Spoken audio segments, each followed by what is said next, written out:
up when you went down to 140,000? Yes. Yeah. So it went up at the very end. It went Only to the last 17. quarter it did. Yeah. We were at 1656 for. All the way till the last one. Then we All went the way to 17. the last one, then we went up to 17 or something. We went up to like 10,000 and ours went up.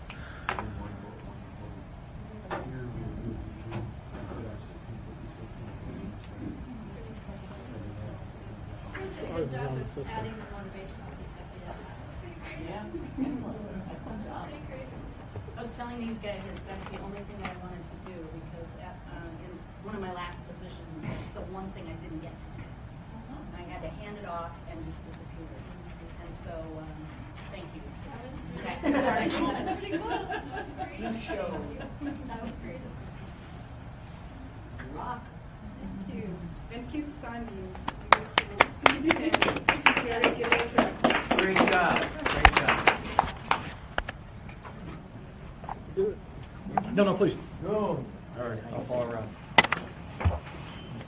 I'll kick your.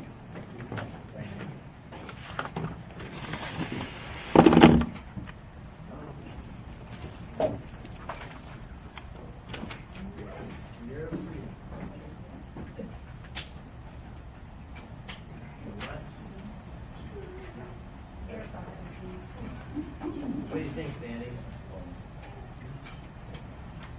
Do you need me to switch it back?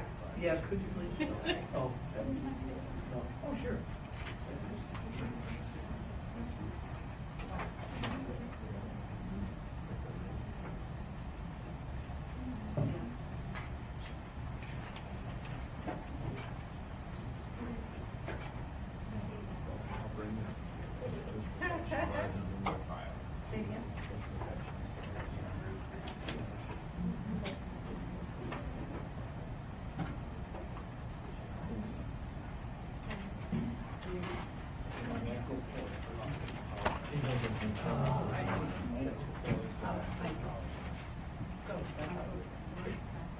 But in the second year, we want to. I can do it. I switched it. I figured out the last time.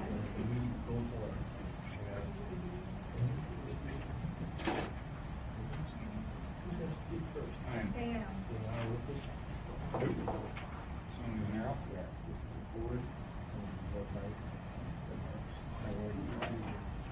Very good. All right.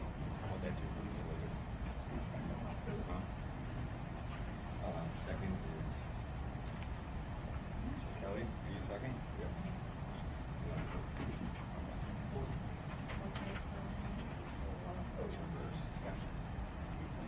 Everybody close your eyes. Yeah.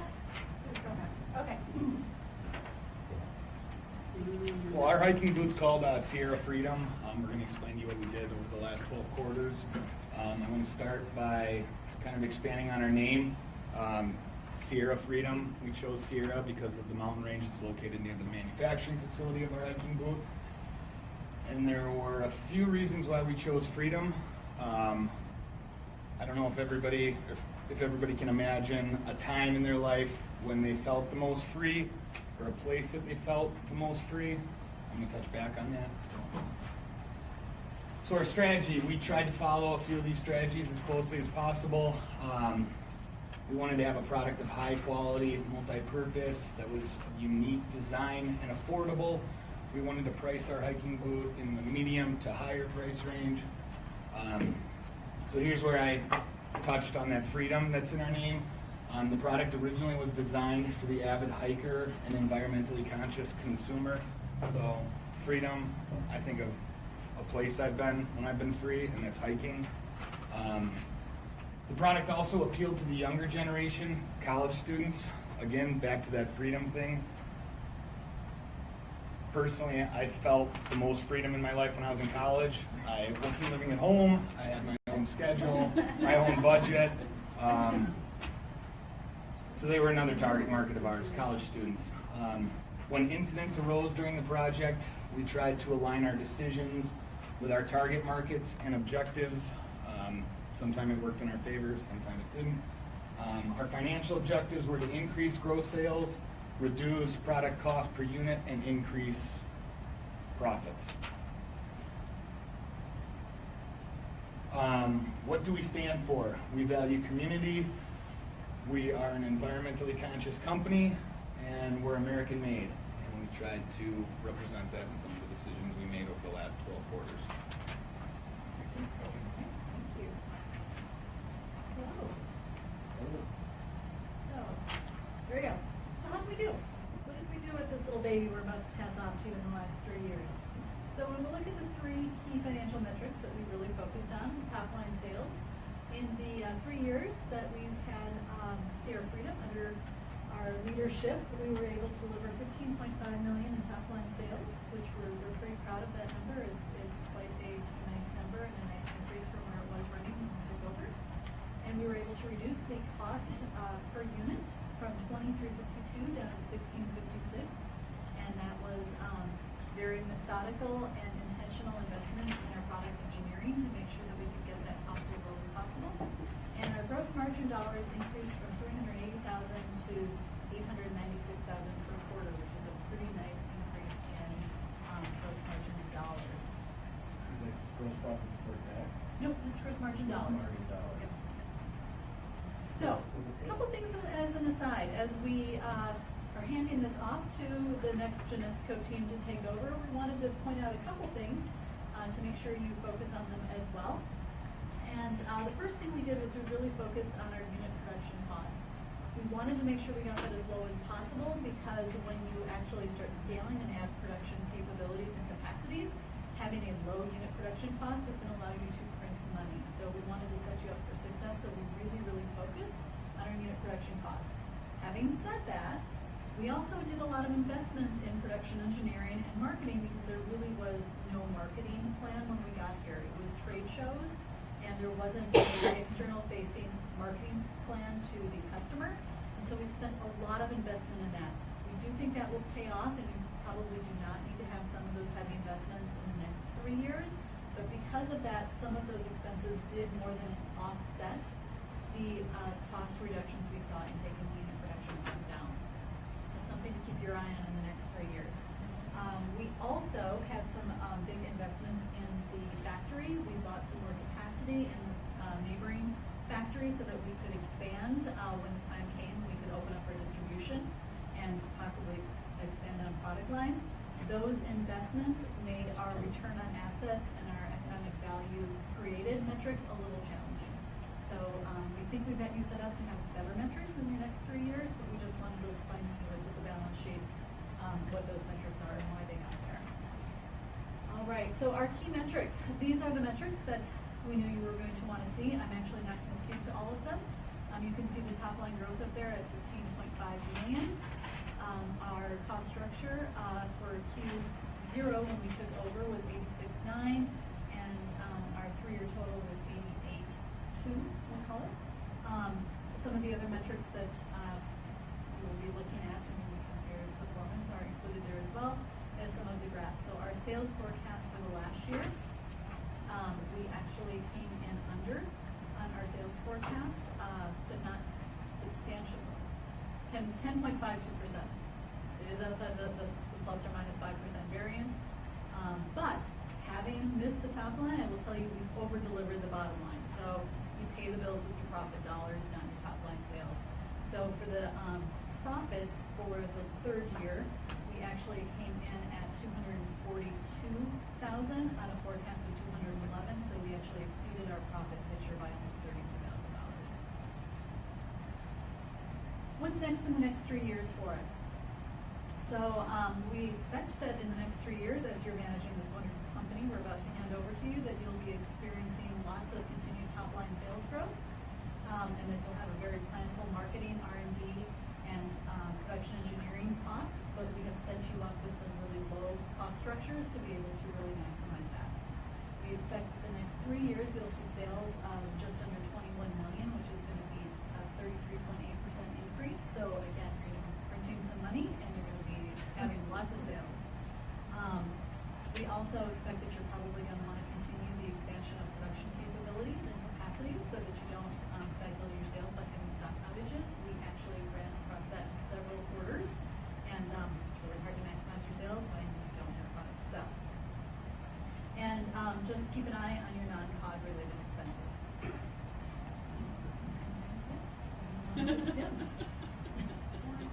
So as we hand this company off to you, we'd like to first take an opportunity to thank Jack for this ball that he gave us and not being able to make any changes for 3 years.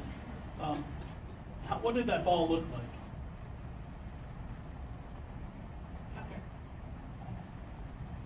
Aim up here, over here. Aim. It's the arrow. There we go. All right. So basically, like was alluded to earlier, we didn't have a marketing plan, right? We had 9 individuals throughout the United States that represented our product to small retails, took, different product orders from individual people.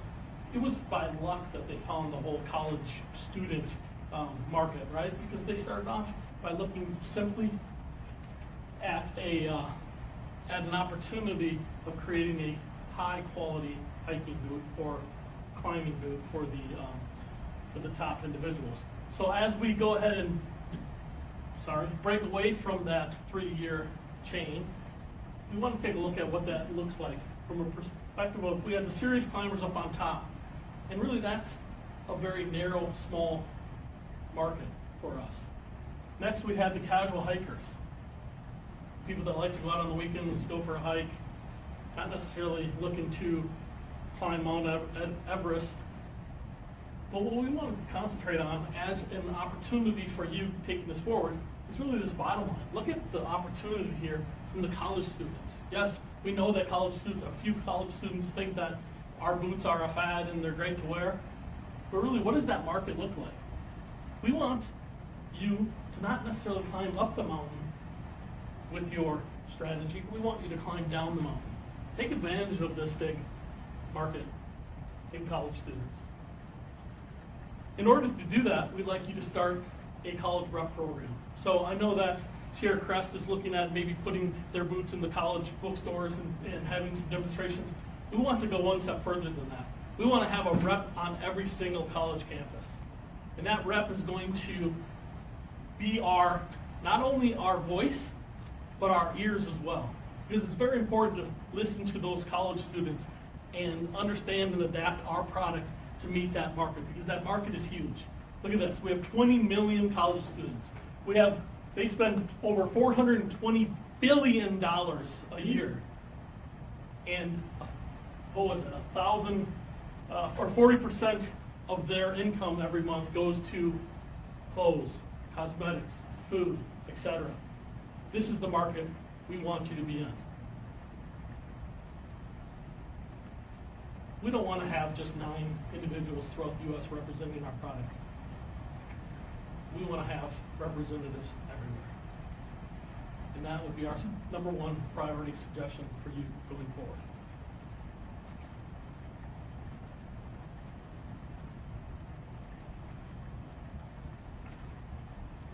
The learning curve. So what does that mean going forward?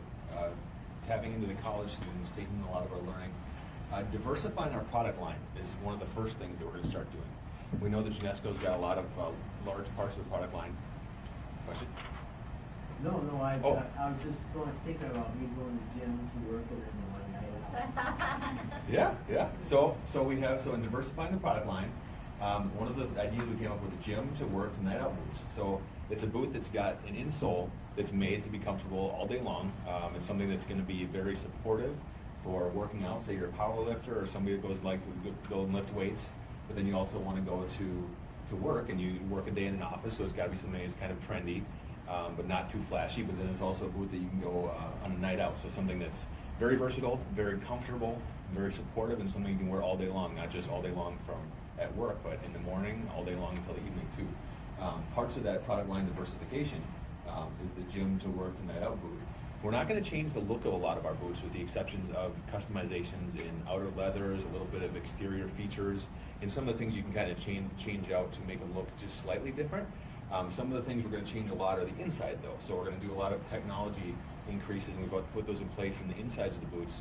So included in this one, we're going to make some lighter boots for lighter hiking, heavier ones for mountaineering style hiking, and a work boot.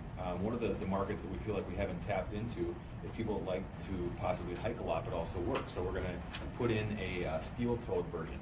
We're going to put in a steel toe and steel shank into essentially the same boot with the comfortable fitting sole. So people that are factory workers and work outside in the factories, say in mountainous regions or anywhere else, can buy these shoes, and that's going to be another huge expansion because most factory workers get essentially paid for by their companies every 6 months a new pair of boots. So it's an automatic cash line we can tap into that we haven't really done anything with so far. So they're going to have a boot that looks similar with a steel toe and shank that's going to be replaceable essentially at the cost of their company. So product line diversification, and you can see some of the samples that we've got here. Other things that we're going to be doing for marketing. We're going to launch a global marketing e-commerce campaign. Right now we've got essentially a static website, a traditional supply chain where we sell our products to middlemen or directly to the end consumer through the outlets. We're going to have it direct to the consumer through our e-commerce site. So we're going to have availability for consumers to come into our website, super proactive, not like Zappos or Amazon. They'll be able to also do customizations in some of the outer coverings of the boots so that they can decide how they look. That's kind of a big thing right now. Along with that, we're going to launch a massive social media campaign. So pretty much you name the social media site, we're going to have it out there. So we're going to do Facebook and Twitter and Pinterest and Google Plus and Snapchat. A lot of these things we're going to launch towards. Essentially, we're going to hit the target demographic within each social media site that uses that to drive them towards purchasing of our product. So they don't have to go through necessarily all the traditional outlets. We feel like this is going to drive a lot of key sales to our product. Along with the social media, we're going to hit Facebook Live campaigns. So we're going to do a lot of those, reaching out to different target demographics with videos about use of our product, videos about our company, videos about why you should do this, and then live man on the street interviews people that use our product. Also launching in the video, largely in the next year, we're going to have a 360 video competition. So we want users of our product, of our boots, to go out and do 360 videos of them using our products, hiking up in the mountains, hiking out in streams, going wherever they use our boots, maybe to work, to fun, to play. And the winners of the 360 video competition are going to be brand ambassadors in another way. They're going to have their videos sponsored on our website, and whatever year they win this competition, it's going to be an annual thing we're starting. They will win a pair of shoes for themselves and a couple family members. So they'll be brand ambassadors and sharing their story, but they'll also get a pair of our products for themselves and family members. So some of the marketing campaigns we're going to put out there to really expand into the kind of new demographics and spaces we're going to bring our product. Brand features that we're going to bring into all of our boots. This is a picture of our base where we started, and we feel like it's good to go back to our base. Environmentally friendly place. We want to make the environment an important part of our future as well as it was our past. We're going to make 100% recyclable boots. We're working on this right now through R&D. One of the main parts we're going to reuse to begin with is we're going to be able to recycle boots that are turned into the soles of our current boots. We can do that right away. Aside from them being 100% recyclable, we'll be able to recycle the boots back into themselves in future product generations. And a lifetime warranty. Not unlike some of our other competition products, we want to have a lifetime warranty on our product. So if people have a defect with their boots or big problems, they bring them back to them, and we will give them a new pair of our product. So we feel like that will really help in fostering some of our brand out in the market. And future community engagement. Number one, we are working towards and will soon be at 100% renewable power. Power for all of our factories and processing plants as well as sales and distribution centers are going to be powered by wind and solar power. We feel like that really pushes out to what we're about, environmentally friendly, being good to the environment and the planet, giving back to the community. Talking about giving back to the community, every place that our company has a footprint, we're instituting a Boots for the Homeless program. So anyone that's homeless, we're going to give out certain vouchers for a certain amount, but we will be able to have homeless citizens come to our plants and our sales facilities and get free pairs of boots. So we're going to institute a Boots for the Homeless program. And last but not least, of our new engagement opportunities, we are announcing a new partnership, an exclusive partnership with National Geographic photographers. Within 6 months, all photographers for National Geographic will be wearing Sierra Freedom boots. Show me what I'm doing. This one. Okay, great. All right. Well, so first, we just really want to thank the executive team at Genesco for giving us this opportunity and pulling together this great team. We really learned a lot. And so what I'm just going to focus on are what were some of the strategies and what were the learnings and things so that as we hand this company over, people don't have to reinvent the wheel. So just part of our initial strategy was investing in the production engineering to bring down the cost of production, which we already talked about. And then in terms of operations management, really trying to work to get the right mix of inventory, production, and marketing.